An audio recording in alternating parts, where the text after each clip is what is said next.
Muy buenos días. La Alianza para la Sostenibilidad Agrícola, la Cámara de Agricultura y el INICA les dan la más cordial bienvenida al tercer módulo de esta capacitación.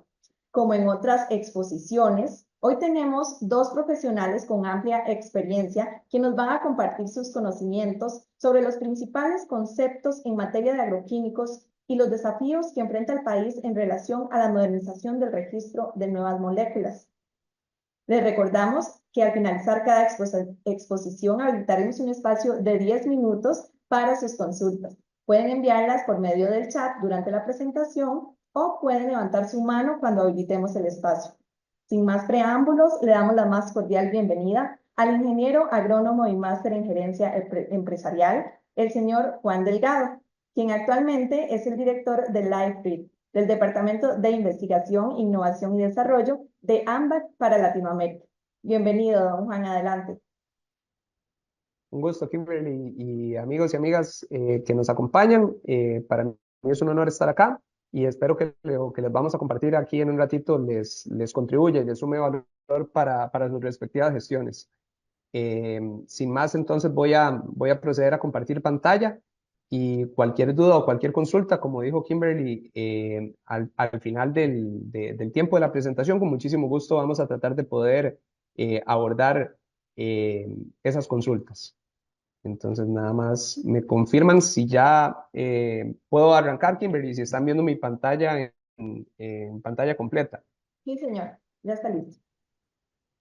Ok, entonces en aras del tiempo y el respeto también a ustedes, vamos a arrancar con esta presentación que titulé Del laboratorio al campo, poniendo las soluciones en las manos de quien las necesita y que precisamente espera poder ofrecerles a ustedes una narrativa general de cuáles las características del uso, las necesidades del uso de insumos en la agricultura, en este caso agroquímicos, y un poquito de los retos fitosanitarios de tres de los cultivos principales, cítricos, piña y banano, que se tienen en nuestro país. Entonces, de primera entrada hay que poner un contexto en el que tenemos que entender cómo está evolucionando el mundo.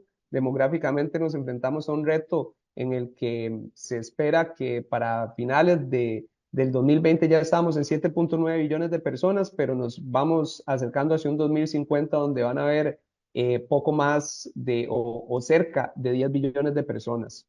De estas 0.66 billones se encuentran en Latinoamérica y esto representa alrededor de un 9% de la población mundial. ¿Por qué es importante esto en el contexto de Latinoamérica?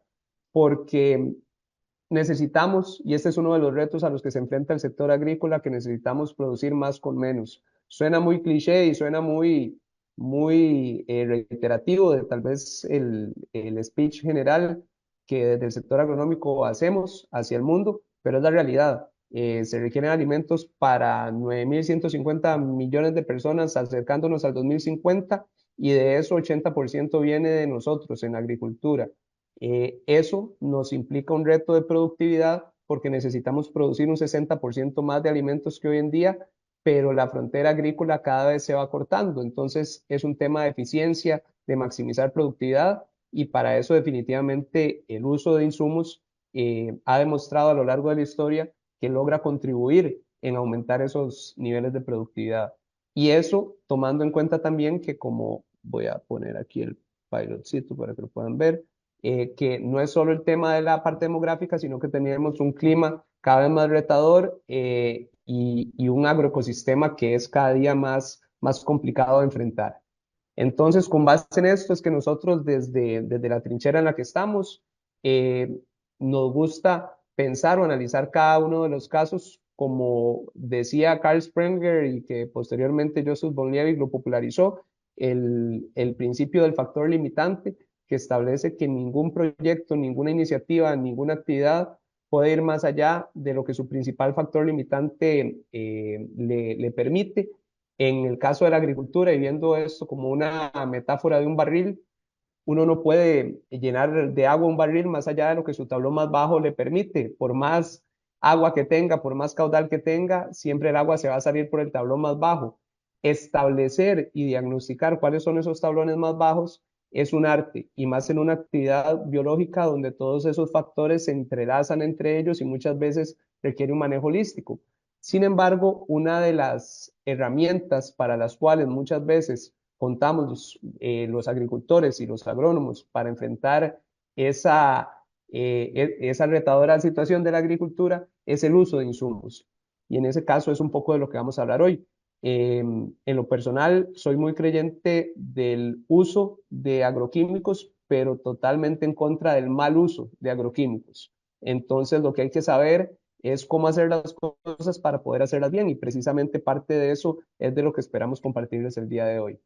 Pero para entender al paciente y diagnosticarlo bien, hay que entender todos los componentes que rodean a la vida de ese paciente y en el caso de una actividad agrícola, desde la trinchera de nosotros le ponemos mucha atención a la fisiología, que es como decir cómo funciona el metabolismo de la planta. La fenología es cómo evoluciona esa planta o ese cultivo en el tiempo. Una planta crece, se desarrolla, se reproduce y posteriormente sus frutos son cosechados. Algunos cultivos anuales mueren, los cultivos perennes, como es el caso del banano, de los cítricos, duran más años en el campo, entonces tienen más de un ciclo. Hay una relación entre el suelo, la planta y la atmósfera, que es esto que dice aquí, suelo, planta, atmósfera, dinámicas climáticas, flujos de materia y energía, tecnologías de aplicación, todo eso incide en poder entender adecuadamente cómo tratar o cómo cultivar una planta para poder llevarla a cosecha y con base en eso hacer una actividad de valor para la sociedad.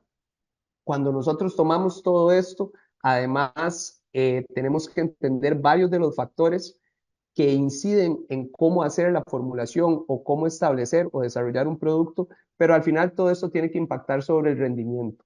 Nosotros tenemos que poder ser capaces de entender que cualquier insumo, cualquier herramienta que se utilice en la actividad agrícola debe impactar en el rendimiento porque al final el productor, el agricultor, no vive de buenas intenciones, vive de resultados y es con esos resultados que sirve su mesa y que los productos llegan a nuestra mesa. Entonces, tomando todo eso en cuenta, es que nosotros hemos podido desarrollar diferentes alternativas y eso es lo que nos permite llevar las cosas de un laboratorio o de un escritorio donde se ponen las ideas al campo, que es donde el agricultor las necesita.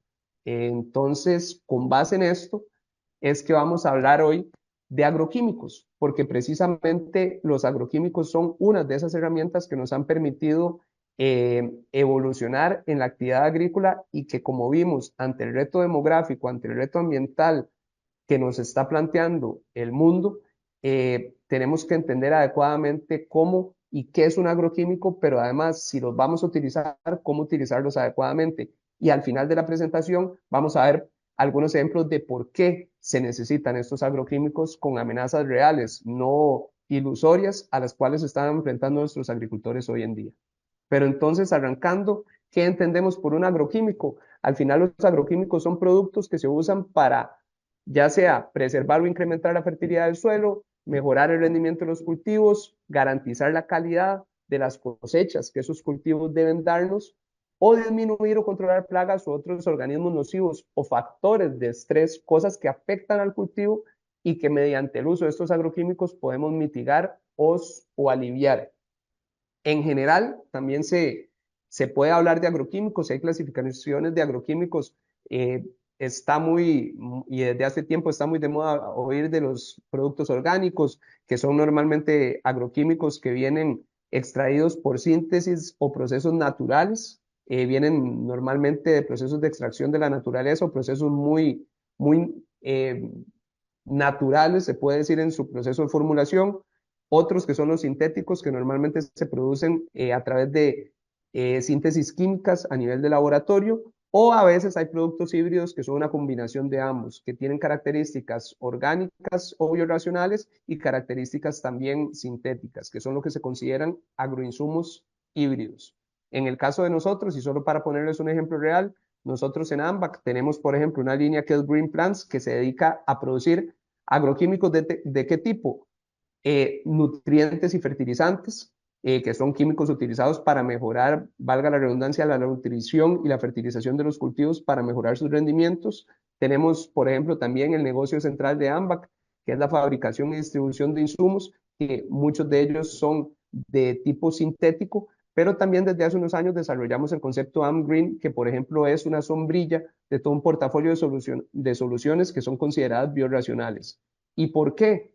Porque realmente el sector tiene que enfrentar las nuevas realidades. Y realidades como qué, como que en los últimos años la amenaza para muchas moléculas dejó de ser una, una amenaza o una historia de ya viene el lobo, no, el lobo ya está. Y para los que estamos en esto tenemos que entender que muchas moléculas ya hoy en día están siendo sumamente cuestionadas y su vigencia en la caja de herramientas del agricultor es cada vez más corta. Además, tenemos un consumidor cada vez más consciente del impacto de la actividad, no solo agrícola, sino de la actividad humana en sociedad en general. Y tenemos cosas como la estanflación, la crisis de abastecimiento, una agricultura 5.0 que va evolucionando y que todo esto es parte del contexto. Entonces, ante esto, tenemos que tomar en cuenta también que creíamos también una agricultura 5.0 muy digital, ahora también el tema de la automatización, de la inteligencia artificial cada vez juega más y son las realidades a las que nos vamos a enfrentar y solo el tiempo no se detiene. Entonces vamos evolucionando hacia esto. Entendiendo eso, es que nosotros como empresa desde hace un tiempo habíamos venido identificando esa necesidad y creamos este portafolio de agroquímicos o agroinsumos biorracionales, que para nosotros eso es cualquier producto, productos que implementados en un plan de manejo agronómico permiten que el agricultor reduzca el consumo actual de los agroquímicos o recursos agotables como el agua, combustible, fertilizantes y otros en su actividad.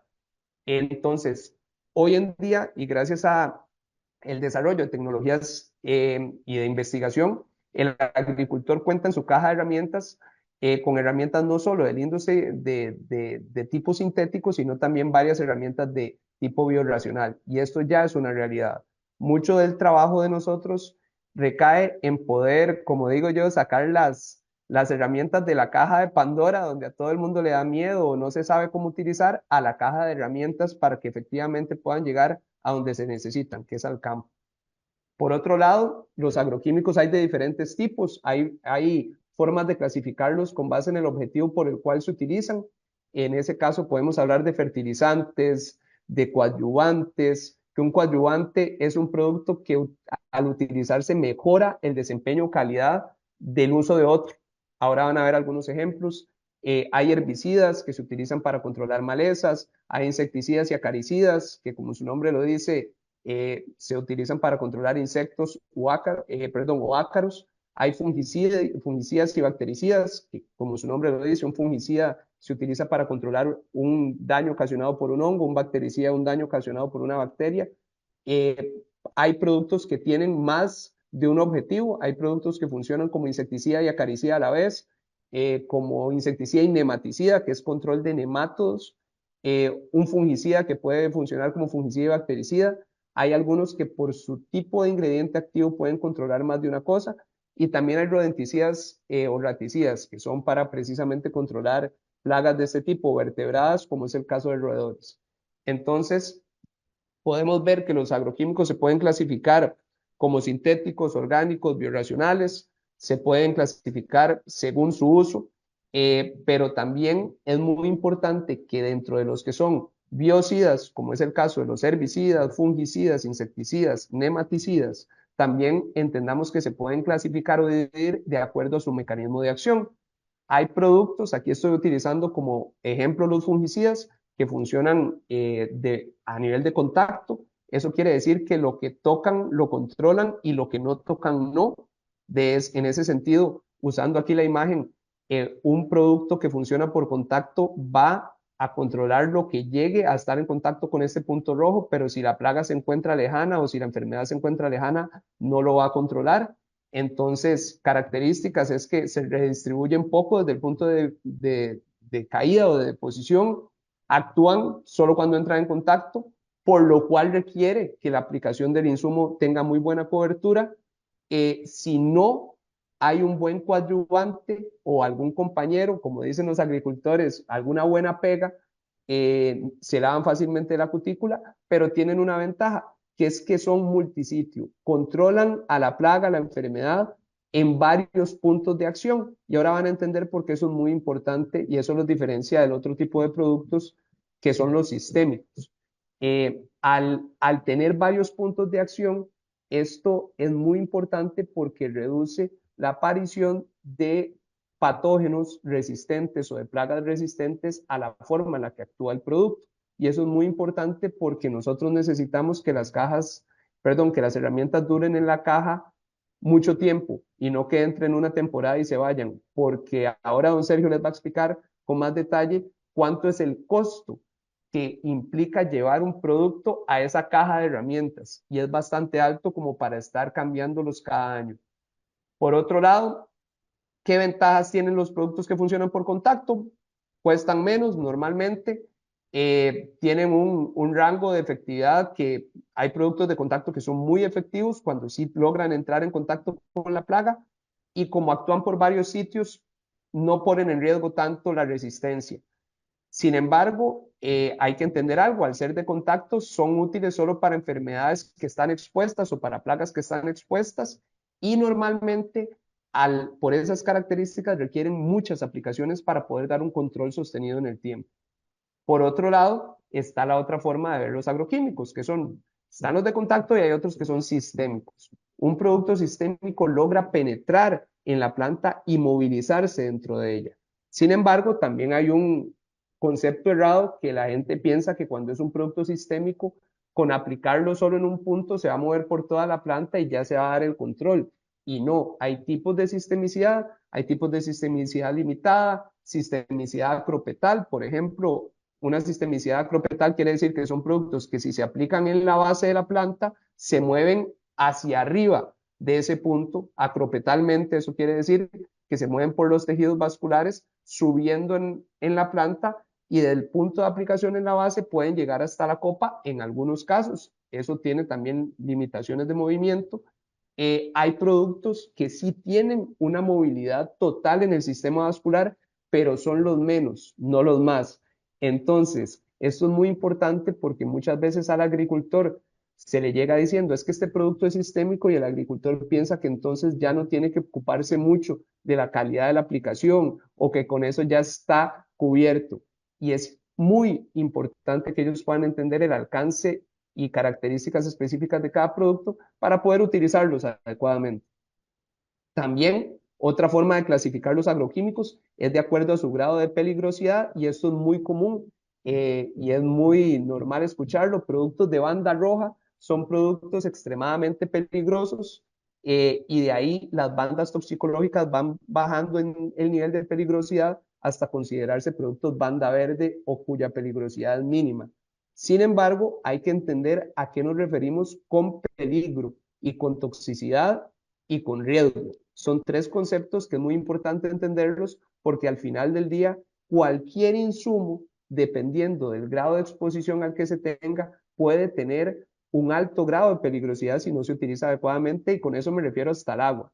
Hay que entender que la toxicidad es la capacidad que tiene una sustancia química por sí misma para causar daño al organismo, pero el peligro es el potencial para causar daño e implica no solo la toxicidad, sino detalles de formulación. Por ejemplo, hay productos que aunque sean del mismo ingrediente activo, simplemente por un cambio en su tecnología de formulación, pueden pasar de ser banda roja a banda amarilla o inclusive banda azul. Eso es algo que viene muy relacionado con la posibilidad de que ocurra un daño y ese es el riesgo de acuerdo a todas las medidas que, por ejemplo, hacer una formulación que limite la exposición del ingrediente activo hacia el usuario puede hacer que un ingrediente activo, aunque tenga la misma toxicidad, tenga mucho menos peligro porque la formulación limita esa exposición.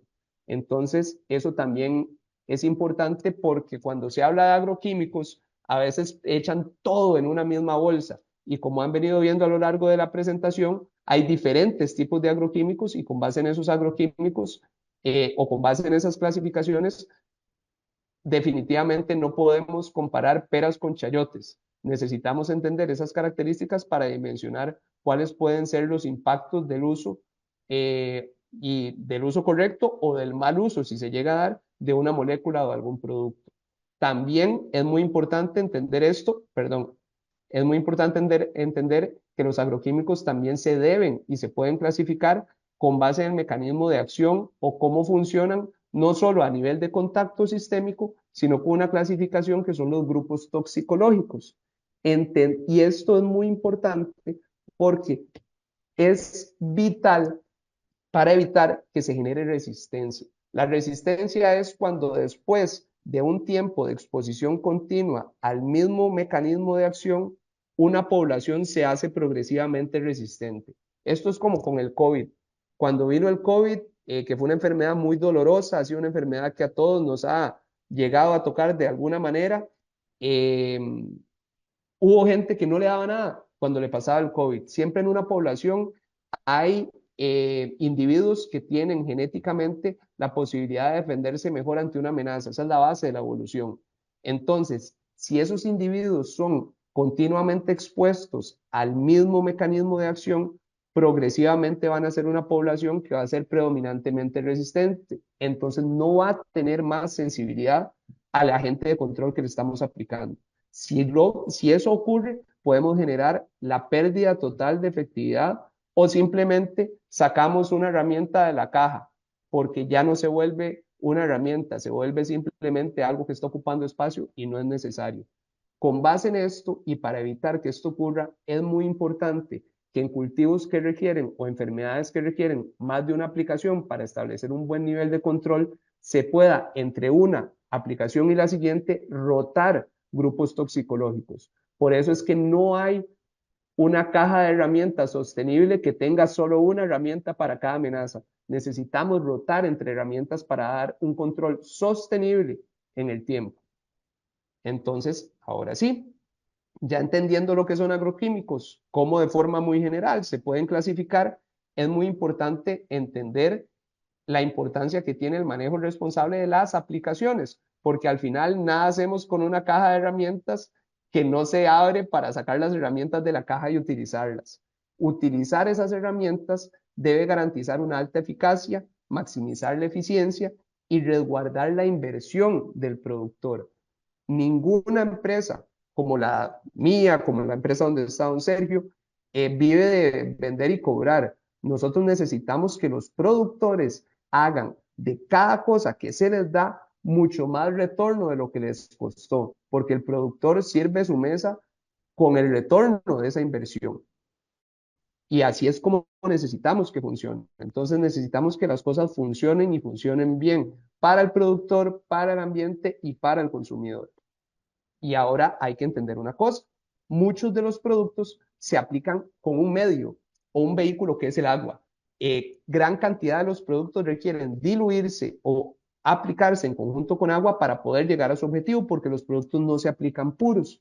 Entonces, entender las características del agua y cómo el agua incide en la efectividad de los agroquímicos es importante. Muchos agricultores no le dan importancia a esto y dos factores que son el pH, que es el nivel de forma muy general, es por decir qué tan ácida o qué tan alcalina es el agua que utiliza el productor para hacer las mezclas, o la dureza del agua, que es un indicador de qué tantos componentes carbonatados tiene el agua, principalmente qué, tan, qué tantos nutrientes tiene el agua base, porque el agua ya viene con componentes. Entre mayor sea la dureza del agua, más riesgo hay de que pueda llegar a afectar simplemente por esas características la efectividad del agroquímico. O, como vimos anteriormente, cada agroquímico tiene un pH óptimo en el cual funciona. Y muchas veces estos detallitos tan básicos de la condición del agua, el agricultor los desconoce y después está utilizando un producto fuera del rango de acción o comprometiendo desde el momento en que prepara la mezcla la efectividad del producto. Ahora sí, también una vez, si se toman esas consideraciones y el productor puede hacer la aplicación adecuadamente en términos de agua o logra entender cómo es el agua que va a utilizar para la aplicación, muchas veces ya tenemos que irnos al campo y hay que ir a aplicar. ¿Y por qué realizar aplicaciones de productos en mezcla? ¿Por qué no aplicar un solo producto a la vez? Bueno, hay varias razones. A veces se necesita controlar más de una plaga, enfermedad o maleza a la vez. es necesario muchas veces que además de controlar una plaga, a veces necesitamos que en esa misma aplicación vaya fertilización, tal vez por un tema del momento de aplicación o por un tema de economía. No sé si ustedes lo saben o lo manejan, pero normalmente lo más caro de una aplicación de agroquímicos no son los insumos, es la operación, es la aplicación en sí, es el costo de la mano de obra, el costo del tiempo, el costo del combustible, el costo del agua de hacer la aplicación. Entonces, si ya vamos a hacer una aplicación, entre más cosas lleve esa aplicación que se necesiten, mayor ahorro o mayor eficiencia hay en costos para el agricultor.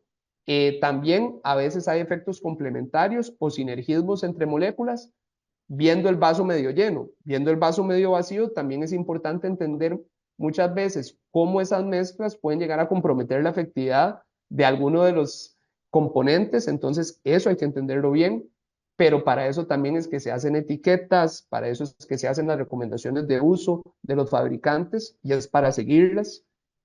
Pero además muchas veces se mezcla más de un producto para minimizar el riesgo de generación de resistencia, porque a veces productos que son muy sujetos a generar resistencia, si se combinan con productos, como lo vimos antes, multisitio, que actúan en más de un punto, limitamos o disminuimos el riesgo de que eso ocurra. Además, es importante entender que cuando se hacen estas mezclas, podemos caer en un punto que son las incompatibilidades químicas, que lo que quiere decir es cuando hay un impacto o un cambio en el desempeño que es resultado de las interacciones químicas que al hacer esa solución pueden suceder y a veces hay un falso entendimiento de que si la mezcla se ve bien, que no se cortó, eso asegura que la mezcla está bien y normalmente no es, o puede que no sea así.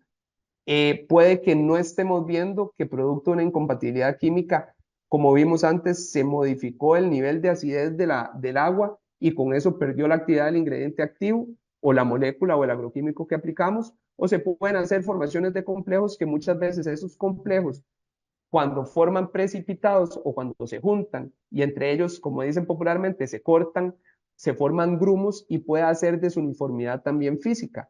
Y la desuniformidad física o las características físicas de la mezcla son importantes porque pueden afectar los equipos de aplicación, generar mezclas heterogéneas, no sé si aquí abajo lo logran ver, pero todos estos son diferentes imágenes de la misma mezcla hecha diferente y pueden ver aquí separaciones muy claras, pueden ver mezclas más homogéneas, pueden ver generaciones de espuma y este tipo de cosas inciden al final en qué tan bien o qué tan mal funciona un producto. ¿Y cómo se evita eso? Bueno, utilizando un orden correcto, entendiendo qué estoy aplicando y por qué lo estoy aplicando, utilizando coadyuvantes o productos que ayudan a mejorar el desempeño de otro y con eso normalmente llegamos a donde queremos. El orden de mezclado es una de las principales recomendaciones básicas o las recomendaciones más básicas para los agricultores porque simplemente con un orden diferente podemos alcanzar un resultado mejor. O viendo el vaso medio vacío, si no tenemos claro cómo hacer un orden de mezcla adecuado, puede ser que simplemente por desordenar la forma en la que se debe hacer la mezcla, no estemos logrando hacer una aplicación correcta.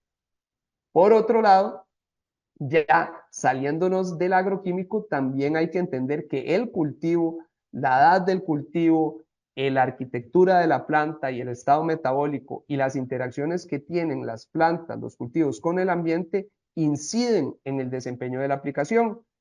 Y esto es importante entenderlo porque ahora van a ver que el conjunto de todos estos factores nosotros lo hemos llegado a denominar manejo orientado por fenología y eso lo ponemos en práctica. Pero también hay que entender, como les decía antes, que hay agroquímicos que se utilizan para potenciar o para mejorar la calidad de las aplicaciones. En este caso, hay coadyuvantes que pueden ayudar a mejorar, por ejemplo, la dispersión. ¿Por qué es importante la dispersión? Si tengo un producto de contacto, necesito que se disperse para aumentar la probabilidad de que la plaga o la enfermedad, valga la redundancia, entre en contacto con el objetivo. Adherencia, porque aquí a veces aplicamos y después llueven 90 milímetros, eso es un aguacero torrencial. De ahí, si el producto no se logró adherir adecuadamente a la superficie, se va a lavar y va a quedar lejos del objetivo. Reguladores de pH, de acidez y alcalinidad del agua. ¿Por qué? Por lo que vimos ahora de la estabilización y varios otros factores que los coadyuvantes nos ayudan. Vean aquí, por ejemplo, nada más para que vean un ejemplo real de qué es lo que mejora, por ejemplo, un coadyuvante. No se aplica porque sí. En el video del lado izquierdo ven como sobre una superficie de una hoja de piña se aplica agua y por el otro lado se aplica agua con un dispersante. Pueden ver ahí la tensión superficial del agua como limita el movimiento y pueden ver como cuando se le aplica un dispersante claramente aumenta muchísimo. Es la misma gota, pero vean la cobertura que tiene. Eso hace un cambio del día a la noche en términos de la calidad. Y todo esto también hay que entenderlo desde un tema de volúmenes de agua, de huella hídrica. No es lo mismo aplicar con 10 litros que con 100 o con 200 o con 1000. Para que se hagan una idea, una plantación de banano se aplica con aviones y utiliza entre 18 y 24 litros por hectárea por aplicación, pero una aplicación de piña se aplica con un equipo que se llama un boom o un brazo de aplicación que normalmente aplica entre 2000 y hasta 4000 litros. Entonces eso incide en la densidad de la gota. Es importante entender que las boquillas, que es por donde sale el producto, tienen un impacto muy importante en la calidad de la aplicación y todo esto debe venir de la mano también de los principios básicos para utilizar cualquier agroquímico, que es lea, comprenda la etiqueta y el panfleto, tenga precaución, son insumos que pueden tener un impacto en el usuario, como vimos, de acuerdo a su nivel de peligrosidad. Es importante que el usuario tenga excelente higiene personal, que las condiciones del equipo de aplicación estén adecuadas y que use el equipo de protección personal que cada agroquímico, de acuerdo a su nivel de peligrosidad, puede implicar para el usuario. Estas son buenas prácticas agrícolas que deben de seguirse. Y todo esto es muy importante entenderlo desde un punto de vista del cultivo. Si las aplicaciones además no se hacen en el momento adecuado, puede ser que estemos tratando de controlar una plaga cuando no está. Y realmente eso que implica que el agricultor estaría agarrando la plata y haciendo lo que sale aquí en el video, botándola al basurero. Y yo creo que a nadie le suma que este tipo de situaciones ocurran. Nosotros como empresa desarrollamos un concepto que es lo que llamamos PDM, que es una escala fenológica para identificar los mejores momentos de implementación de prácticas agrícolas. De esta forma, de acuerdo a cómo el cultivo está, y no todos los años está igual, no en todos los meses está igual, varía de acuerdo al clima, las prácticas agronómicas, pero entendiendo esto uno puede determinar dónde le puedo sacar más provecho a una aplicación. Y todo esto es porque debemos ser resilientes. No es la especie más inteligente ni la más fuerte la que sobrevive, sino la que tiene mayor capacidad de adaptarse al cambio. Los cultivos tienen que adaptarse a este cambio, nuestros agricultores necesitan adaptarse a este cambio. ¿Y por qué? Porque en la agricultura de los trópicos tenemos un montón de retos. Y cayendo a esto, es por esto que usamos este tipo de agroquímicos. En la citricultura, por ejemplo, una de las enfermedades más sonadas es lo que llaman el dragón amarillo. El dragón amarillo es realmente una enfermedad vascular causada por una bacteria, no por un virus, pero que resulta que esa bacteria la transmiten las plantas que están enfermas y que en los viveros a cielo abierto se infectan. ¿Por qué? Porque las infecta este bichito que está acá, que es un insecto, que se llama Diaforina citri. El problema es que no hay variedad ni tolerante ni resistente disponible y que está dispersa en todo el mundo. Si queremos controlar el insecto, bueno, y para eso vean aquí nada más un ejemplo de diferentes agroquímicos utilizados para controlar el insecto y los niveles de eficacia. No todos son igual, todos actúan de forma distinta. Es importante utilizarlos a la dosis correcta, porque de lo contrario, si no utilizamos los insumos a la dosis correcta, podemos nosotros, producto de un mal manejo, estar generando poblaciones resistentes, poco sensibles. Pero no solo eso, resulta que la citricultura también, por ejemplo, le afectan hongos. Este es un hongo que afecta a la flor y sin flor no hay fruta y sin fruta el agricultor no tiene plata. Se dispersa y se favorecen condiciones ambientales como las que tenemos en Costa Rica. El mal uso de insumos aquí en Costa Rica ya ha generado que algunos sitios o algunos lugares del país tengan predominancia de especies que normalmente a fungicidas que tendían a ser muy efectivos ya no tienen sensibilidad y realmente nuestras condiciones de país son un spa para los hongos y las bacterias. Aquí, por ejemplo, esto es en uno de los sitios que debería de ser menos lluviosos o más secos del país, como es Guanacaste, y aún en Guanacaste las condiciones son ideales para el desarrollo de hongos. Otra enfermedad que afecta a la citricultura, afecta a las hojas, y sin hojas no hay energía, sin energía no hay cómo lograr que el cultivo produzca, y todos los días tenemos incidencia de esta enfermedad en el campo. Hay que cuidarla, hay que protegerla, de lo contrario nos quedamos con una planta sin hojas. Hojas que son fundamentales para proteger, por ejemplo, cultivos tan importantes para el país como el cultivo de banano. La gente se enfoca en el racimo, pero sin las hojas no hay racimo, y sin racimo el productor no vende nada. Esta es una enfermedad que desde que la hojita va saliendo, como ven aquí en el video, y con base en tesis realizadas aquí en Costa Rica, mucho orgullo, con uso de PCR de tiempo real, se logró determinar que desde que la hoja va saliendo ya se ve afectada por la enfermedad. Entonces eso requiere una protección muy continua. ¿Por qué? Porque si no llegamos a plantas que se ven así y no tienen capacidad de generar producción. Pero como en banano hay que montarse en un avión, nosotros decimos que para poner un producto en un avión de aplicación bananero se necesita tener pasaporte, pero no solo pasaporte, porque también hay que tener la visa, y la visa se la da cuando no solo es una mezcla que físicamente y químicamente es compatible y estable, sino que además dispersa bien y tiene eficacia biológica. Porque yo no hago esto simplemente para que me van a aplicar, lo hago porque tengo una amenaza que necesito controlar.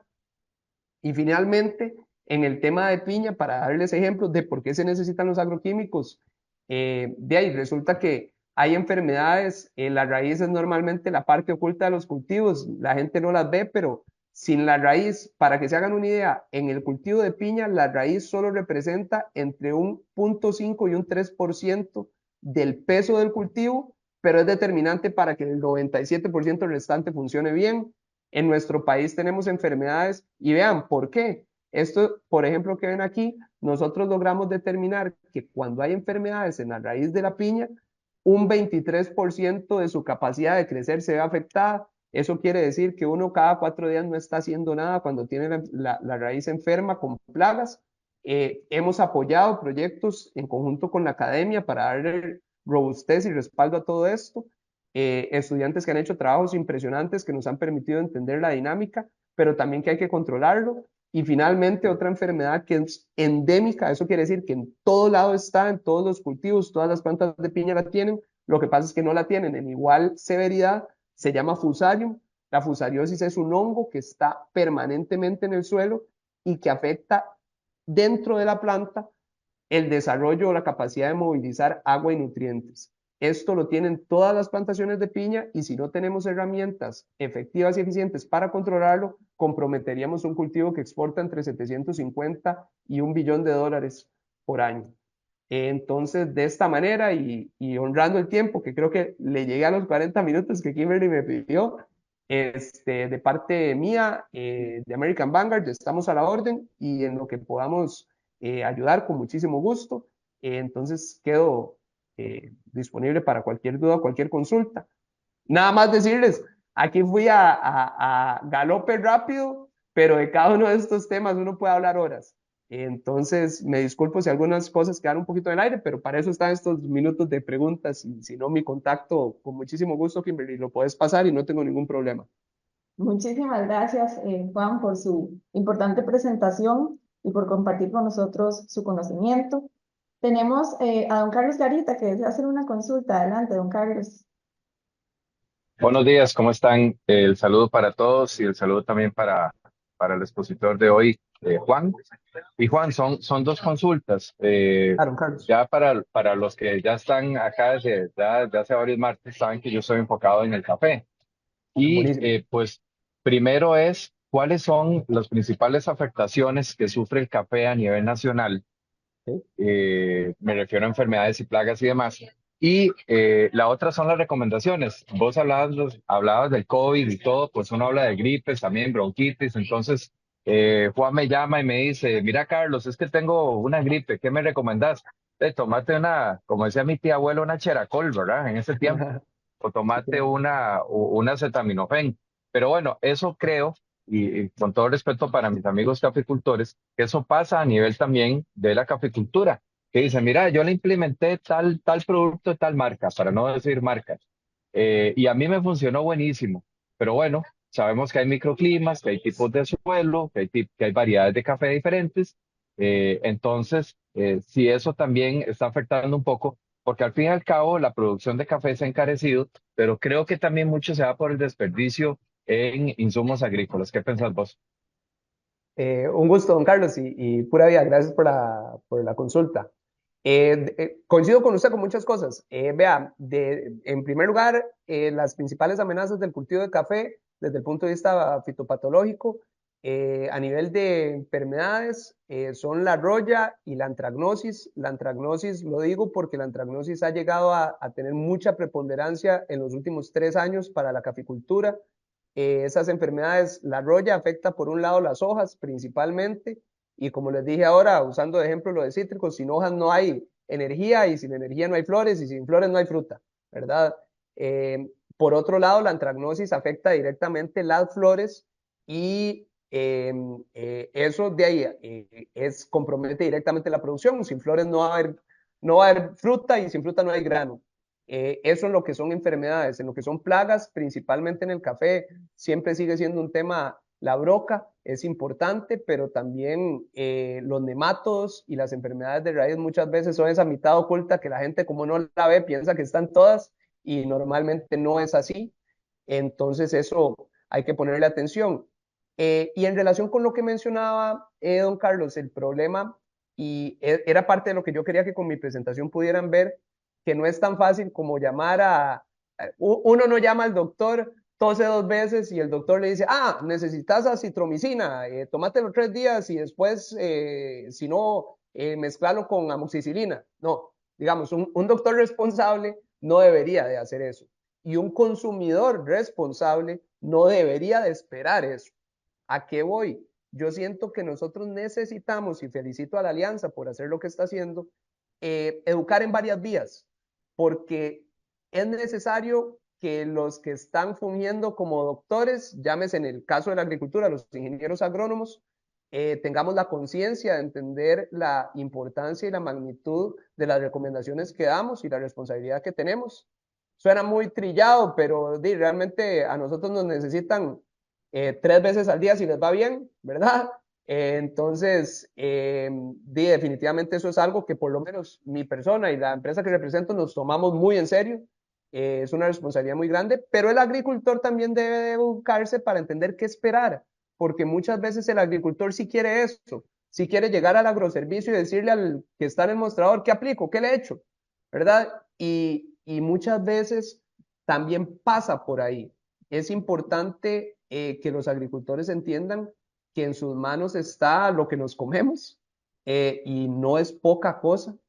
No le miento, yo tengo 2 hijas, una de 8 años y una de 6 años, y desde que soy papá también eso me ha todavía empujado a tomarme esto muchísimo más en serio, y creo que pasa por esa concientización. Realmente yo le puedo decir, como ingeniero agrónomo, pero no hay ni que ser ingeniero agrónomo, si usted tiene una enfermedad ocasionada por un hongo, ¿con qué la controla? Con un fungicida. Eso sí, ¿cuál fungicida? Como dicen, ahí cambia la cosa, ¿verdad? O sea, no necesariamente todos los fungicidas funcionan igual, o no todos los fungicidas controlan lo mismo. ¿Será que cuando controlo esa enfermedad puedo aprovechar y controlar una plaga? Y así hago una aplicación más eficiente y más efectiva. Y además puedo nutrir. ¿Será que lo puedo hacer? Es muy probable que sí. Pero si no le pongo atención a los detallitos, que como le digo, de cada tema se puede hablar mucho rato, pero que les comenté hoy: calidad del agua, calidad del equipo de aplicación, tipo de producto. A veces el agricultor quiere usar algo para controlar una enfermedad que ni siquiera es. O sea, a veces dicen, es que tengo roya, y lo que tiene es ojo de gallo. Ese tal vez es muy exagerado, porque un caficultor sí sabe la diferencia entre eso, pero nada más como para usar un ejemplo, don Carlos. Entonces, eh, no sé si con eso cubro la consulta.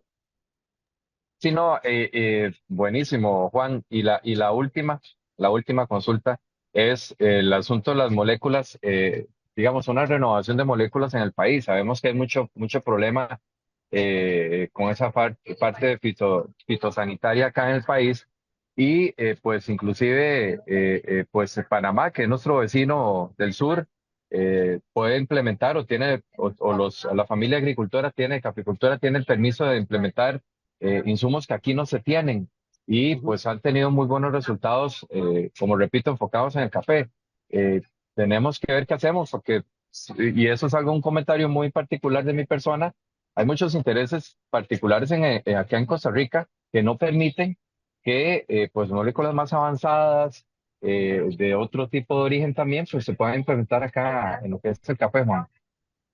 Totalmente, don Carlos, no podemos estar más de acuerdo. El agricultor necesita, como les dije en la presentación, una caja de herramientas, porque la caja de Pandora a nadie le sirve. Hay que saber, eso sí, cuando se abre la caja de Pandora, que no esté saliendo un monstruo. Y para eso es que hay que hacer el trabajo responsablemente.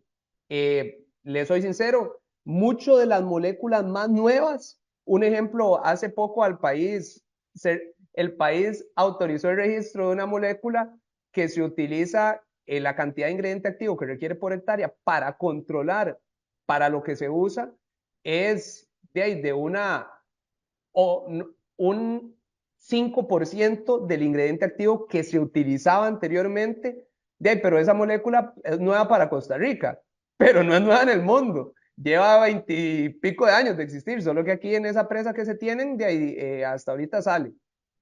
Definitivamente eso debe cambiar si queremos seguir siendo un país que puede producir, y no me refiero ni siquiera pensando en exportación, no me refiero ni siquiera en soberanía alimentaria, es producir.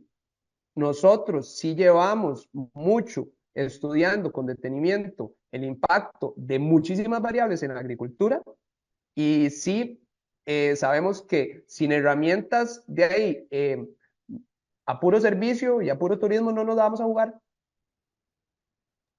Muchas Perdón, gracias, Juan. don Reinaldo. Con gusto, don Carlos. Gracias, buenos días, Juan. Como experto en este campo, quisiera consultarle qué le diría usted a organizaciones ambientalistas, incluso organismos internacionales que pretenden que se eliminen precisamente todas muchas o varias de las moléculas, ¿verdad? Incluso hay un proyecto de ley planteado en ese sentido y creo que es relevante también lo que usted planteaba de que con insumos biológicos no es posible llevar algunos cultivos. Yo llevo la cuenta en la parte de piña y veo que pues lo que usted explicaba ahora hay grandes necesidades. Entonces, quisiera ver cuál es el mensaje que usted le daría, digamos, a este tipo de organizaciones que pretenden que de un pronto a otro se eliminen las moléculas. Mi mensaje, don Reinaldo, sería que hay que tomar las decisiones y el corazón es muy importante, pero también la cabeza. Hay ciencia, yo creo en la ciencia. Y a veces mucho del discurso, con todo el respeto a ustedes, precisamente me emocionó estar hoy en un auditorio de periodistas, porque muchas veces uno lee cosas y dice, uy, qué sesgado, uy, qué falta de entendimiento, y no los culpo. Todo el mundo, yo creo en la especialización y ustedes de ahí son especialistas en transmitir y comunicar las cosas, pero si al sistema ustedes le mete basura, el sistema da basura. Entonces, si la información no es correcta, no culpo a otros de que anden cacareando cosas, pero la ciencia debería de ser, desde mi perspectiva, la que determine muchas de las decisiones que impactan a la sociedad cuando tenemos el recurso. Y resulta que en el campo de los agroquímicos lo tenemos. Es que a veces queremos ponernos en Costa Rica con todo el respeto, pero como si fuéramos, no sé, el Silicon Valley de la toxicología. Con todo el respeto a nuestros colegas, pero hay lugares en el mundo que han muchísimo más avanzados y que sí han tenido la posibilidad o tienen la posibilidad de medir cosas que aquí ni siquiera podemos medir y que nos ponemos a pedirlas. Entonces, mi mensaje ahí es, tal vez resumiéndole ahí es, infórmense, porque sí hay de dónde informarse y que sepan que sí hay empresas y hay sectores que lo estamos haciendo bien. Es que a veces nos echan a todos en un mismo saco y mal, de ahí a veces justos pagan por pecadores, lo entiendo totalmente, pero vieron que sí hay gente que lo hace bien. Muchas gracias. Y don Julio, no sé. Adelante. Buenos días a todas y a todos. Saludos, Juan. Y quería preguntarle, bueno, usted referenció ahí en una de las filminas al clorotalonil, recientemente, Sí.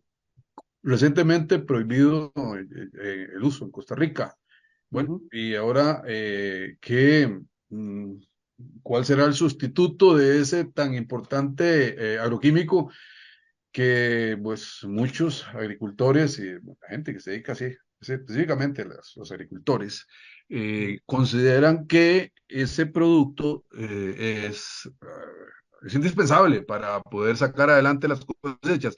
Y segundo, sobre ese mismo punto, en la escala de toxicidad que usted señaló, en dónde se encuentra el clorotaronil. Ok, Muchas gracias. pura vida, don Julio, un gustazo. Don Julio, vea, el nivel de toxicidad específico de la molécula de clorotalonil no lo tengo, digamos, no lo retengo en este momento, tendría que buscarlo, es información que es accesible, no hay problema, pero la peligrosidad, acuérdese que es la mezcla de la toxicidad con los riesgos que por formulación, por exposición puede tener. Lo que le puedo decir es que clorotalonil es un ingrediente activo del cual hay un montón de productos que tienen clorotalonil. Hay diferentes formulaciones, que eso también a veces la gente echa todo en un mismo saco. Entonces puede ser que haya diferencias muy importantes en el nivel de toxicidad relacionados, perdón, en el nivel de peligrosidad de los diferentes productos que contienen clorotalonil dependiendo de sus tecnologías de formulación.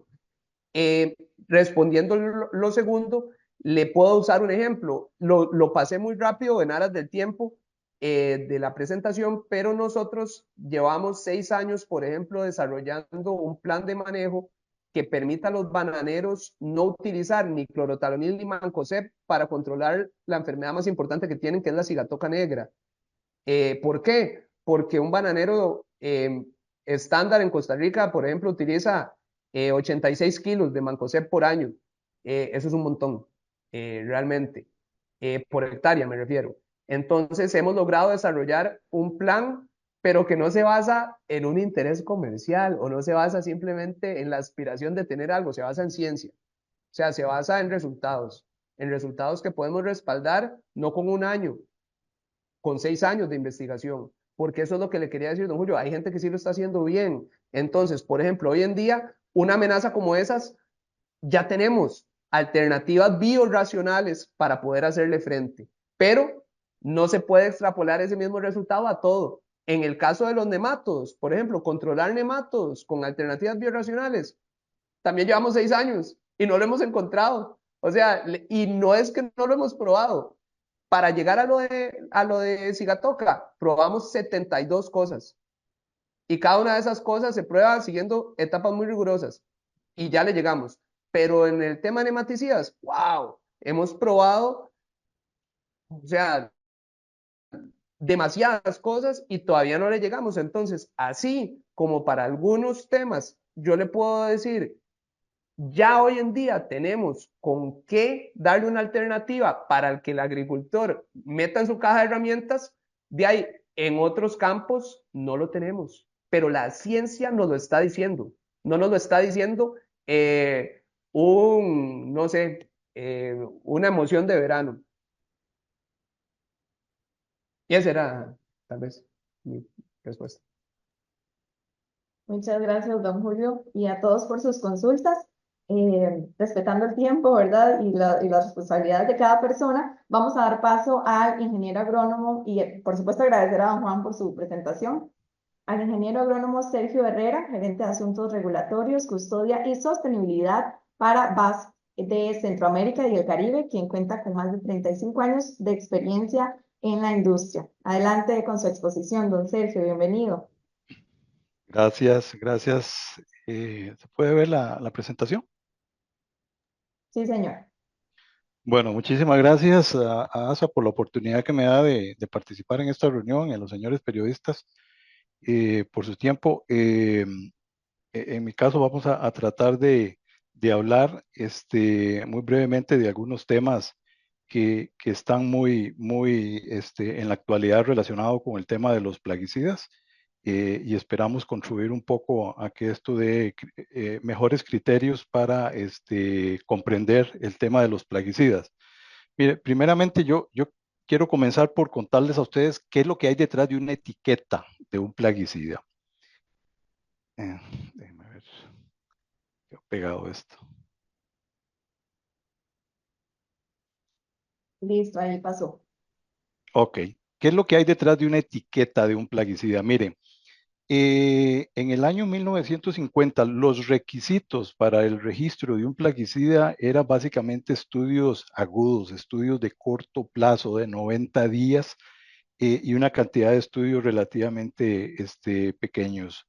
Después del año 1990 y a la fecha, esto se ha incrementado muchísimo, la cantidad de estudios que se requieren de acuerdo a los estándares internacionales de calidad para los estudios a generar para registrar un plaguicida son enormes. Es una batería de estudios enormes.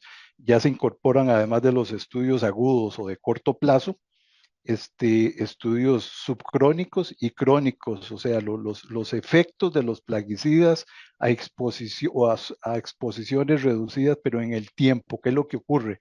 Para ir comprendiendo un poco mejor el tema de la seguridad de los plaguicidas y poder descartar en ese proceso de investigación los plaguicidas que pueden generar un mayor riesgo y sacar al mercado los plaguicidas de menor riesgo o de un riesgo más manejable. Observen ustedes, esta es la cantidad de información que se genera en estudios para un ingrediente activo, para un plaguicida. Esta es la cantidad de estudios que se genera solamente para una molécula, ¿verdad? Como pueden ver ustedes en este gráfico del año 1995 al año 2019, la inversión para generar un plaguicida, señores, al día de hoy anda en más de 300 millones de dólares. Después de un screening de más de 125,000 moléculas, llegar a una que no solamente tenga el perfil biológico que andamos buscando. Cuando decimos perfil biológico es que genere el control de la plaga o la enfermedad que estamos buscando, sino que tenga un perfil toxicológico al humano y ecotoxicológico al ambiente que pueda ser manejado, que pueda ser aprobado.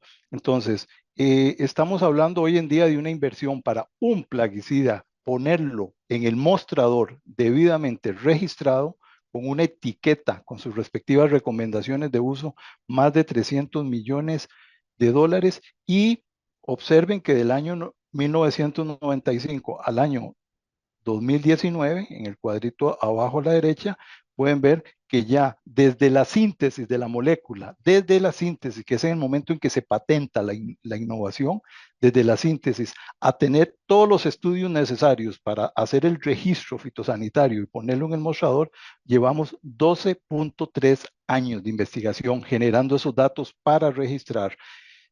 Como todos saben, una patente de invención que otorga la exclusividad a una invención son 20 años. Ya en un plaguicida solamente el generar la información para registrarlo, de los 20 años, ya la investigación para los datos de registro se come más de 12 años de investigación. Y si a eso le agregamos 10 años en Costa Rica para registrar un plaguicida, o sea, cuando el plaguicida llega al mercado, ya perdió la patente, ¿verdad? Pero ese es otro tema, ese no es el tema. Entonces, aquí quería básicamente ilustrarles todos los estudios que hay que llevar a cabo para el desarrollo de un plaguicida. Observen ustedes, hay un nivel de investigación y un nivel de desarrollo.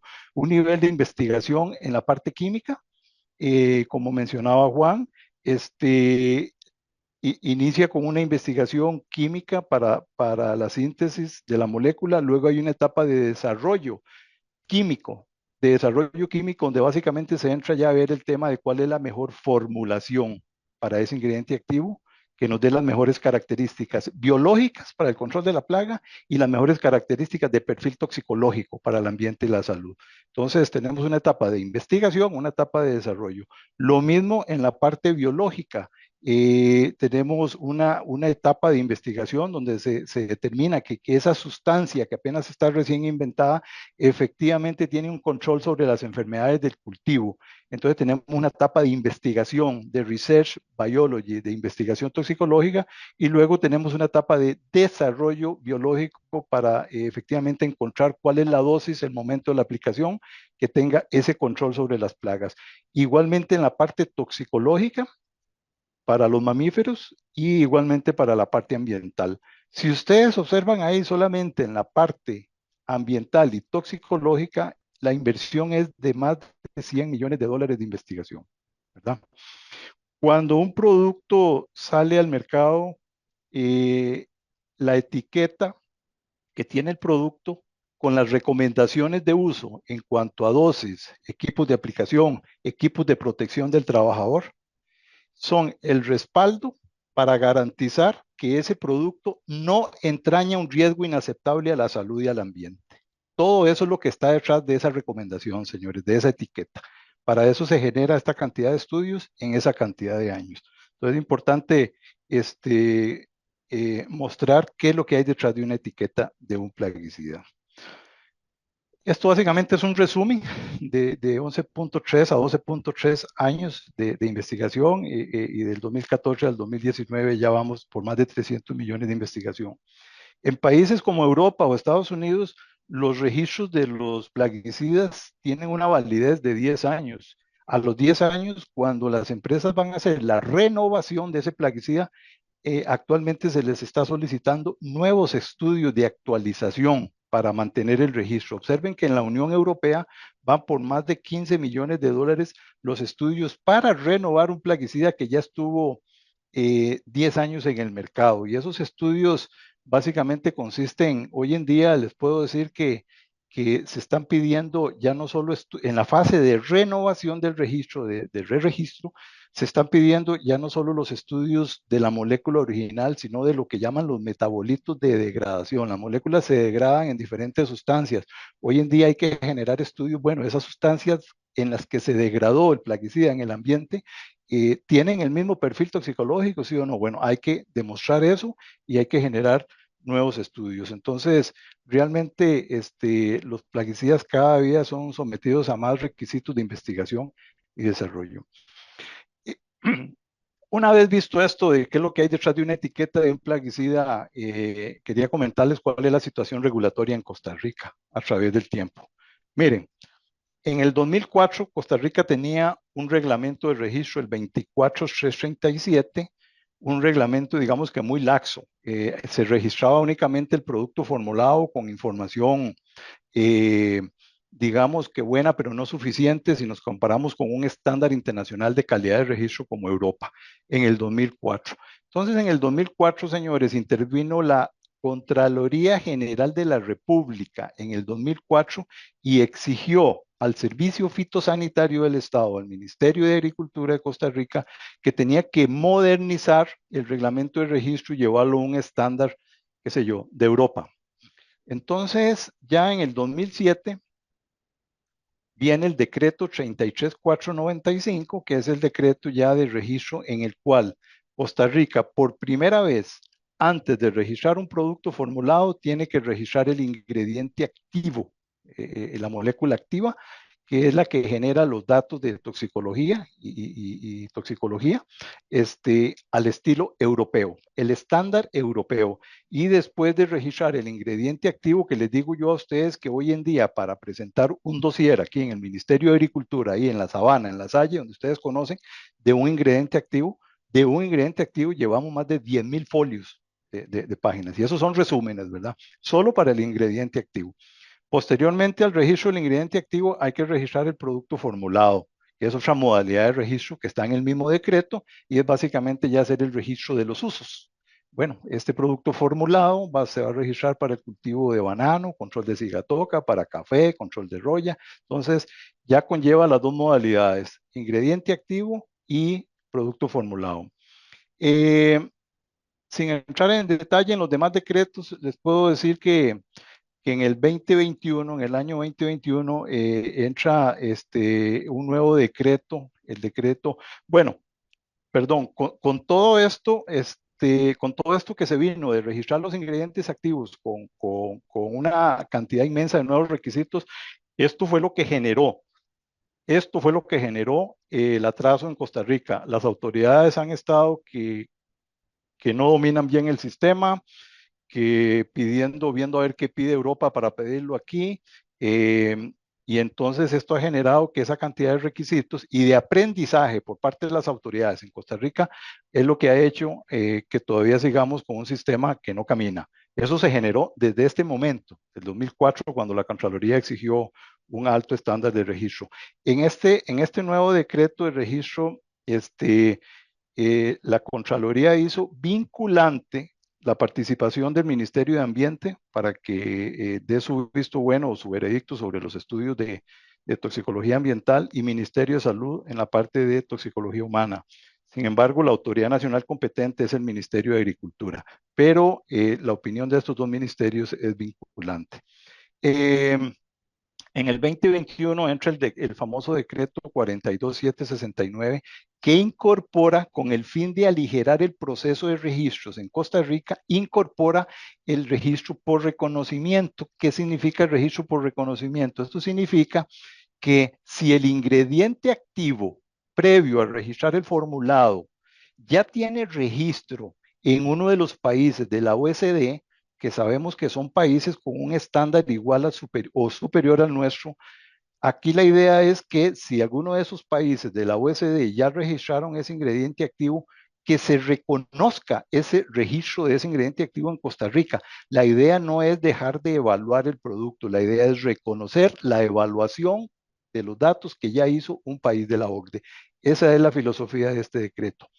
En el 2023 sale el decreto 43838, donde además del reconocimiento de registros, además del registro de ingrediente activo previo al formulado, incorpora como requisito que se actualicen todos los registros que ya están en el mercado en Costa Rica y que los nuevos registros que se van a solicitar, al igual que lo que ya hoy está en el mercado, presenten un análisis de riesgo ambiental, que es una metodología europea y de la EPA de los Estados Unidos para hacer una evaluación de riesgo ambiental.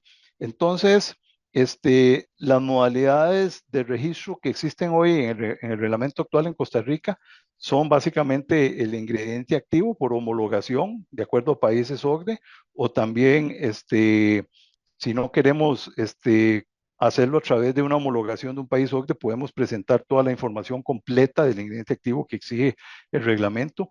O para el sector genérico, esto es lo mismo que en los medicamentos. El sector genérico no tiene, no han hecho esa inversión previa de $300 millones y 12 años de investigación para tener la misma molécula. Entonces, cuando se pierde la protección de los datos de la molécula original y no hay patente, pueden solicitar un registro por equivalencia química con respecto al producto original. Es lo mismo que ocurre en los medicamentos, ¿verdad? Registro de ingrediente activo por homologación de IAGT por equivalencia registrado en países miembros de la OCDE. Se le está dando mucha prioridad a lo que está hoy en día registrado en Colombia, porque tiene muchos ingredientes activos similares a los nuestros registrados y productos formulados también. Lo mismo el tema de productos formulados. Básicamente, se puede hacer la solicitud aquí con los estudios en los cultivos hechos aquí en Costa Rica, o se puede hacer por medio de una homologación o reconocimiento de países de la OCDE. En este caso también se recomienda mucho Colombia, que tiene cultivos muy similares a los nuestros, porque ahí lo que se estaría homologando es el uso, básicamente. Mire, este último decreto, el que está hoy en vigencia en Costa Rica, esto es lo que está demandando. Está demandando que de mayo del 2023 a octubre del 2023, las compañías de investigación y desarrollo, las que han generado esa investigación inicial, tienen que someter la información de los ingredientes activos de todos los productos que están en el mercado. ¿Por qué? Porque la mayoría o casi todo lo que hay en el mercado en Costa Rica fue registrado con un decreto que no pedía la información del ingrediente activo, con un dossier más pequeño.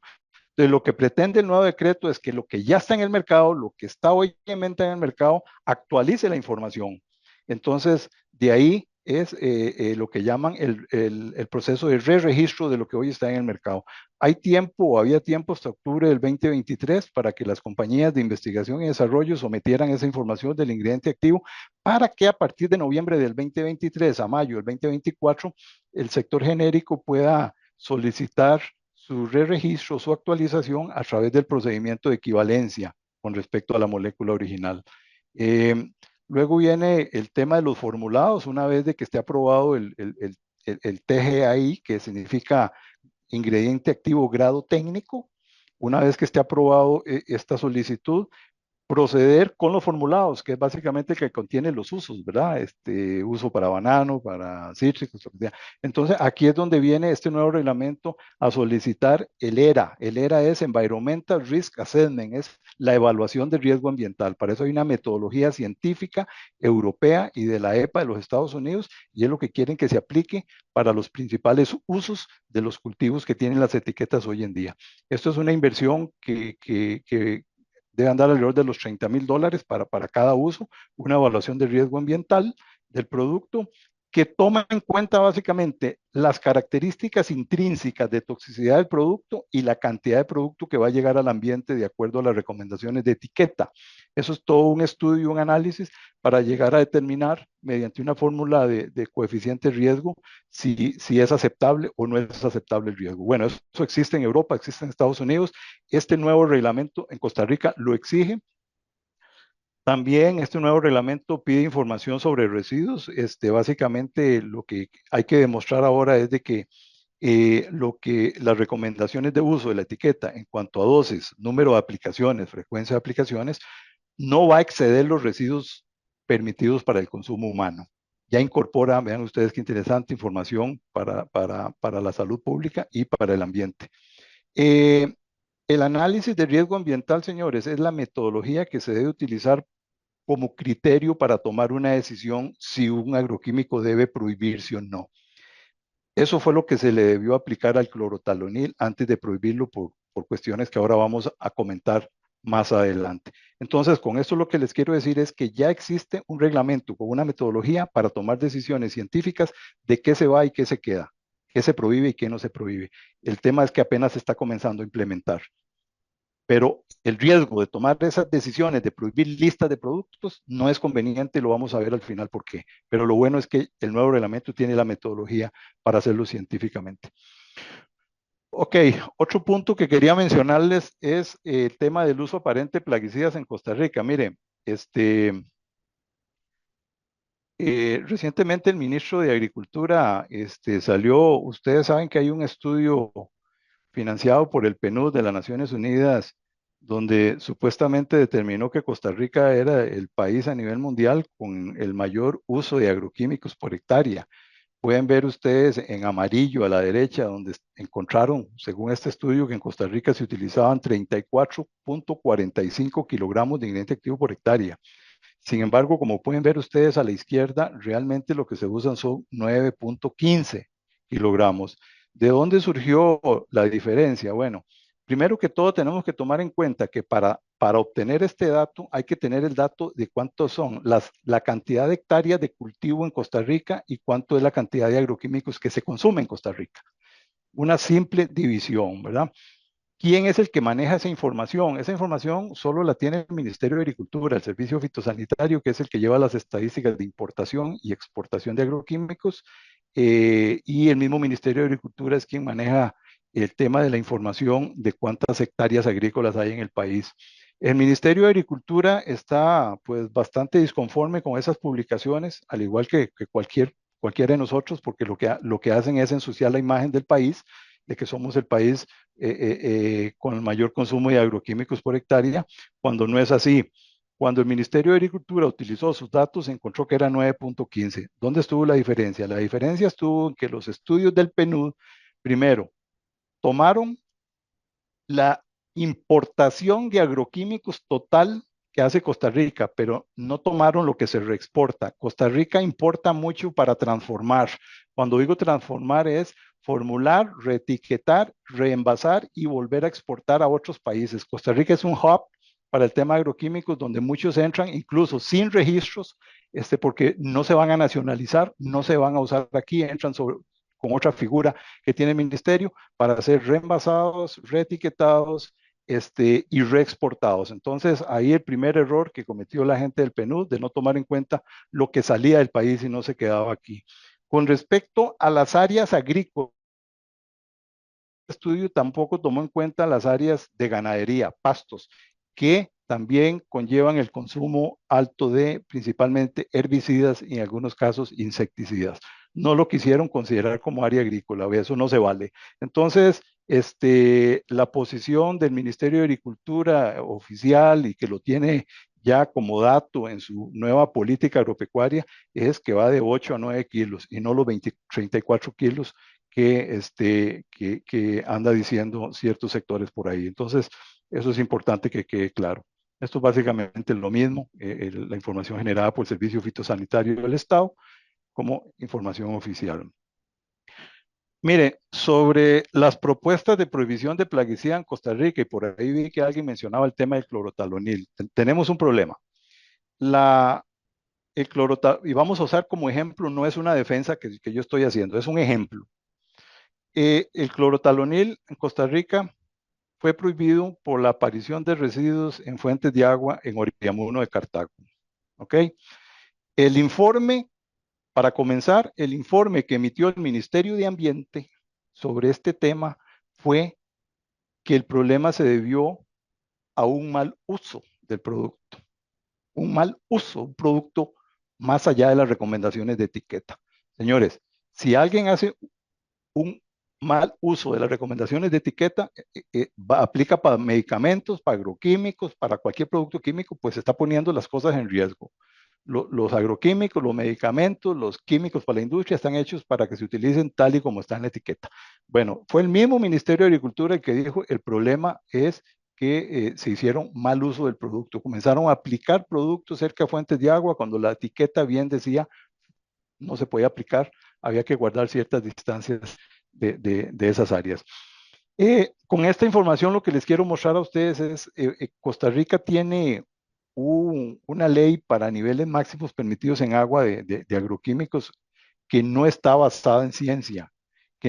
Y esto fue ampliamente criticado y públicamente por el Colegio de Químicos de Costa Rica, por el Colegio Químico. Esta ley que tiene Costa Rica no se basa en una cuestión necesariamente científica. Imagínense ustedes que la medida para determinar la cantidad de un agroquímico, de un plaguicida en agua, es miligramos por litro. Ustedes pueden ver ahí la Organización Mundial de la Salud, la Agencia de Protección Ambiental de Estados Unidos, Australia, México, Guatemala, Brasil, Argentina, solo por citar algunos, la cantidad de miligramos por litro de algunos plaguicidas que permiten en sus aguas. Comencemos por la Organización Mundial de la Salud. Observen ustedes que Costa Rica tiene 0.1 para todo, para todo. Mientras que vean ustedes, por ejemplo, la atracina, Organización Mundial de la Salud, 100 miligramos, Costa Rica permite 0.1. ¿Basado en qué? Vámonos al siguiente cuadro, ahí encontramos el clorotalonil, ahí lo pueden ver, vean ustedes, por ejemplo, la EPA de Estados Unidos 150, Australia 50, Brasil 45, Costa Rica 0.1.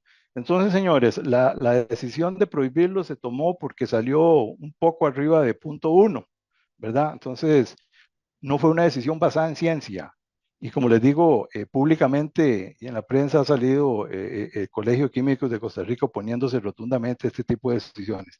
¿Saben cuál es el problema? El problema es que se tomen estas decisiones. Ese clorotalonil ahora iba a ser sometido en el proceso de re-registro en Costa Rica a un análisis de riesgo ambiental y ahí se iba a evaluar el riesgo en aguas de acuerdo a las recomendaciones de uso. Entonces, ya existe la metodología en Costa Rica que se va a comenzar a implementar de acuerdo al nuevo reglamento y no era necesario hacer prohibiciones por presiones que algunos consideramos a veces un poco más ideológicas que científicas. Vean ustedes, para ponerles un ejemplo, acaba de salir la Organización Mundial de la Salud clasifica el talco como probable cancerígeno y no lo van a prohibir.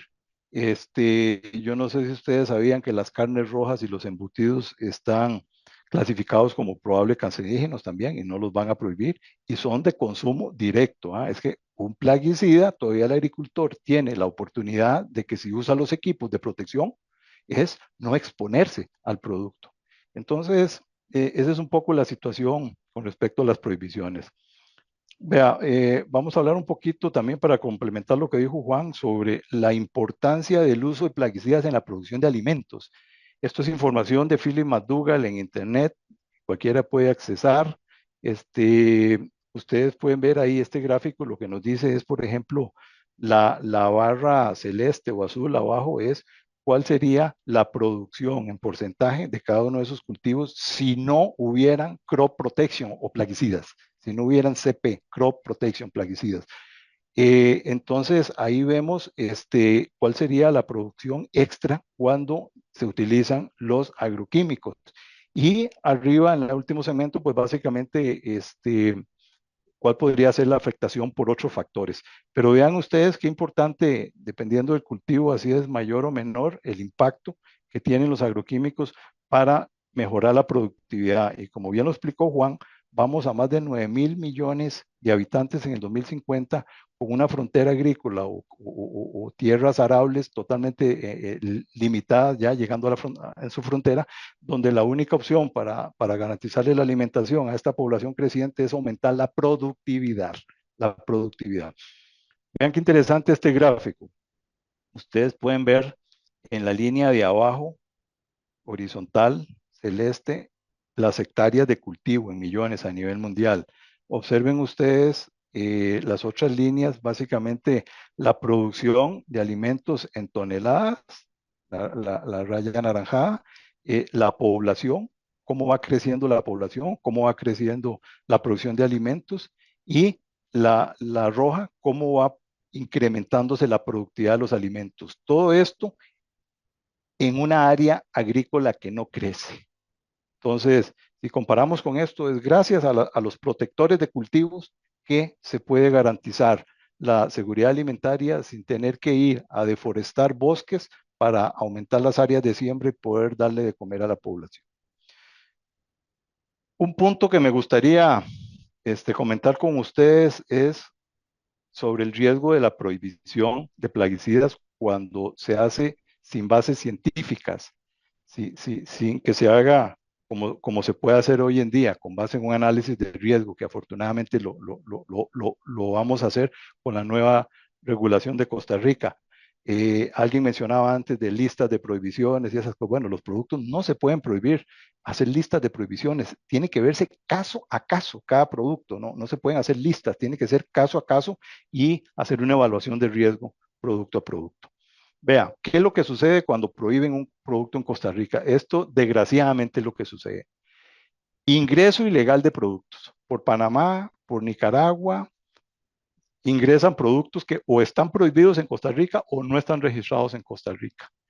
¿Qué significa eso? Que en esa cadena de ingreso del producto por Panamá o por Nicaragua sin registro o prohibido, en esa cadena normalmente ocurre también la adulteración de los productos, o sea, les ponen agua, los mezclan con otra cosa, al final no sabemos qué le está llegando al agricultor, es una estafa para el agricultor y es una realidad, ¿verdad? Se da también la pérdida de ingresos del gobierno porque son productos que vienen sin pagar impuestos. Esos productos, al ser adulterados, cambia totalmente su perfil toxicológico, no sabemos con qué lo mezclaron, por lo tanto hay un aumento en el riesgo a la salud y al ambiente por falta de custodia. Nadie puede custodiar, nadie puede acompañar ese producto en el proceso de comercialización porque entraron de una forma ilícita. Entonces, y es una realidad. Entonces, mire, en los análisis de residuos de aguas en Costa Rica, señores, todavía hoy en día aparecen residuos de bromacil. El bromacil fue un producto que fue prohibido hace muchos años. ¿Y cómo todavía aparecen residuos? Lo están trayendo por algún lugar. Entonces, vean ustedes el riesgo de prohibir productos en listas sin que se siga el debido proceso. Y como les repito, ya hay un debido proceso, el análisis de riesgo ambiental, que va a decir, este producto tiene un riesgo inaceptable o este producto tiene un riesgo aceptable. Entonces, vean ustedes qué importante. Finalmente, quería comentarles a ustedes de que muchos de los argumentos que se dicen en Costa Rica, los grupos que presionan por la prohibición de listas de productos, es que son productos prohibidos en Europa. y se fijan o nos fijamos en cuál es el estatus en Europa. Pues en Europa, los agricultores, había una ley propuesta que pretendía la prohibición del 50% de los plaguicidas en Europa para cierto año, y eso estaba dejando sin herramientas a los productores europeos, los estaba dejando sin herramientas, lo cual estaba poniendo en peligro su productividad y su sostenibilidad. Entonces, recientemente, no sé si escucharon ustedes, los productores en diferentes países de Europa, agricultores bloquearon con tractores carreteras en Europa, pusieron presión, y Bruselas, la sede de la Unión Europea, tuvo que ceder ante la presión y retirar un plan para recortar el 50% del uso de plaguicidas, porque eran decisiones, como les venía comentando, más políticas y no basadas en ciencia necesariamente. Entonces, esa es la situación que tenemos que tomar en cuenta hoy antes de tomar este tipo de decisiones, ¿verdad? No es sencillo tomar decisiones. Afortunadamente tenemos hoy los procedimientos que se van a implementar, y eso es lo que nosotros estamos recomendando que se siga. Bueno, básicamente eso es lo que yo quería compartir con ustedes. Gracias por su atención y podemos pasar a la sesión de preguntas. Muchísimas gracias, don Sergio, por su participación en esta capacitación. Si alguien tiene alguna consulta, puede levantar su mano.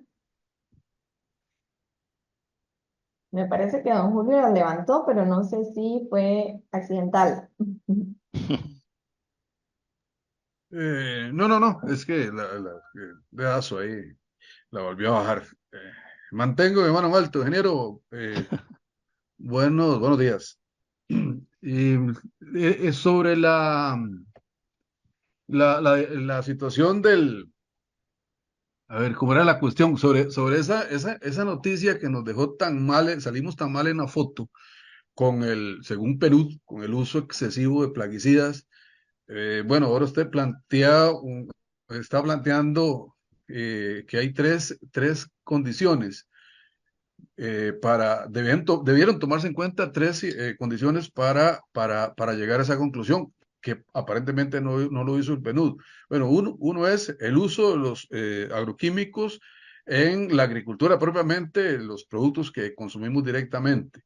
El otro es que hay una cantidad que entra al país y se reenvasa y sale, o sea, es de paso. Y la otra parte es que también se usa en los pastos Correcto. para ganado. Ahí tengo una duda, y es que, bueno, los pastos, al recibir esa cierta cantidad de plaguicidas, las vacas los comen del pasto. El pasto utilizan las vacas para producir la leche, para decirlo en palabras muy coloquiales y sencillas. Y de la leche luego la consumimos o como leche o como productos derivados de la leche. Digamos, entonces quiere decir que también hay una parte que debería, creo yo, es la pregunta que le hago, a ver cómo lo ve usted, que también debería tomarse en cuenta para ver un número más preciso sobre el uso de los plaguicidas, o sea, que podría ser mayor a ese 9 punto no sé qué, que se dice que se usa en la agricultura, pero también en la ganadería hay un uso importante, tiene que haber un uso importante de plaguicidas. Esa es mi inquietud más bien.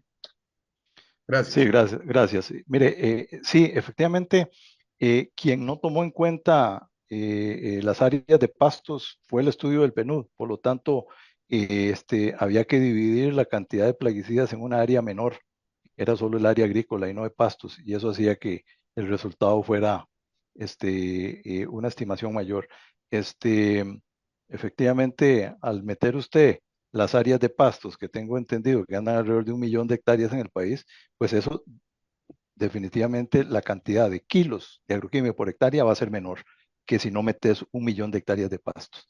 Entonces, no meter pastos significa que va a inflar el dato final de forma incorrecta. Si metes ese 1 millón de hectáreas, que no lo confirmo aquí, pero creo que andaba por ahí, pues lógicamente se diluye más el resultado final de cuánto es lo que se usa por hectárea. Sobre el tema de la aplicación en pastos y que las vacas consumen eso, sí, efectivamente, todos esos estudios están dentro de ese paquete que les mencioné de estudios que se hacen si uno entra a analizar los límites máximos de residuos que puede consumir un humano y que hay que hacer dentro del paquete de estudios. También están considerados los residuos en el tejido, en la leche, en la carne. Todos esos estudios están considerados cuando se determinan los límites máximos de residuos que puede consumir una persona. Eso está considerado ya. Aquí lo importante es que se sigan las recomendaciones de la etiqueta, que no se apliquen dosis más altas de las recomendadas o que no se hagan más aplicaciones de las que están en la etiqueta. Con eso se puede garantizar la seguridad. Recuerde que igual en los cultivos, ¿ya? Y las frutas se aplican de producto y las frutas las vamos a consumir después, pero para eso existe también lo que se llama el pre-harvest interval en las etiquetas, es que la última aplicación, entre la última aplicación de un agroquímico y la cosecha, debe existir un periodo de días que ya se ha estudiado, que se ha estipulado en la etiqueta y eso garantiza que la degradación del producto, ya sea en los pastos o en las frutas, sea suficiente para que no sobrepase el límite máximo eh, permitido. Con respecto al límite máximo de plaguicidas de consumo humano permitido, Costa Rica adoptó los límites, al no tener sus propios límites, como tienen los países desarrollados, Costa Rica adoptó los establecidos por las Naciones Unidas, por el Códex de las Naciones Unidas. Y entonces, como les mostré a ustedes, en los nuevos requisitos del reglamento que hay hoy para Costa Rica estaba el análisis de riesgo y estudios de residuos. ¿Se acuerdan? Esos estudios de residuos que va a exigir la autoridad hoy en Costa Rica es para eso, es para demostrar que la dosis y el número de aplicaciones, o sea, toda la carga química que establece la etiqueta que se pueda aplicar, no sobrepasa los límites máximos de consumo de plaguicidas permitidos. Muchas gracias, don Julio. Don Carlos Garita tiene la palabra, adelante. Buenos días, don Sergio. La semana pasada, el otro expositor que estuvo también, Pedro Sánchez Carballo, hablando un poco de su exposición acerca de la parte de residuos y la implementación de plaguicidas y demás, pues nos hablaba de lo urgente que es, que exista una institución de inocuidad alimentaria. ¿Qué piensa usted al respecto? A ver, ya eso existe en la medida que el Ministerio de Agricultura de Costa Rica tiene lo que se llama un departamento de fiscalización. Ese departamento de fiscalización está abocado a hacer muestreos de los alimentos, no solamente los importados, que se muestrean en puerto, sino los que se venden en la Feria del Agricultor. Usted encontrará a personeros del área de fiscalización del Ministerio de Agricultura de Costa Rica tomando muestras para llevarlos a un laboratorio muy moderno que tiene el Ministerio de Agricultura en La Salle y hacer evaluación de los niveles de residuos, que al final es lo que tiene que ver con la inocuidad. Mire, todos esos 300 millones de dólares de investigación que les mostré, todos los estudios de residuos que se hacen, toda esa inversión y esos años, es para garantizar que si se utiliza el producto tal y como está establecido en la etiqueta, ni siquiera, o sea, no se pueden exceder los niveles permitidos de residuos, o sea, no debería haber un problema de inocuidad. Cuando hay problemas de inocuidad, que ustedes escucharán, ustedes posiblemente escucharon que un contenedor con melones de Costa Rica sobrepasó el límite de residuos en Europa y fue devuelto y todo eso. Bueno, aquí muchas veces, en algunas ocasiones, el Ministerio de Agricultura se ha encontrado con que algunos alimentos muestreados en la Feria del Agricultor sobrepasan algunos límites de residuos. Esto se debe, en ambos casos, se debe básicamente a que en algún lugar hubo una mala práctica agrícola, se excedieron, fueron más allá de lo que recomienda la etiqueta, utilizaron más aplicaciones o dosis más alta.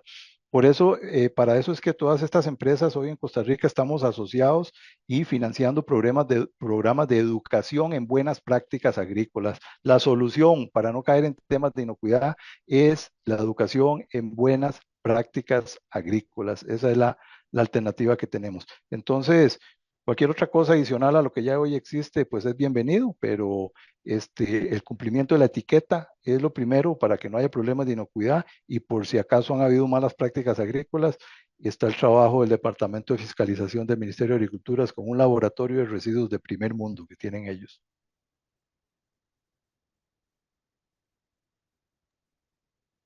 Don Carlos, no sé si quería agregar algo más o se contestó. No, más bien muchísimas gracias por la respuesta. ¿Alguien más desea realizarle alguna consulta a don Sergio? En el chat les compartimos los correos de ambos expositores, por si tienen alguna consulta adicional, quieren publicar alguna nota al respecto, pueden hacerlo a través de sus correos electrónicos.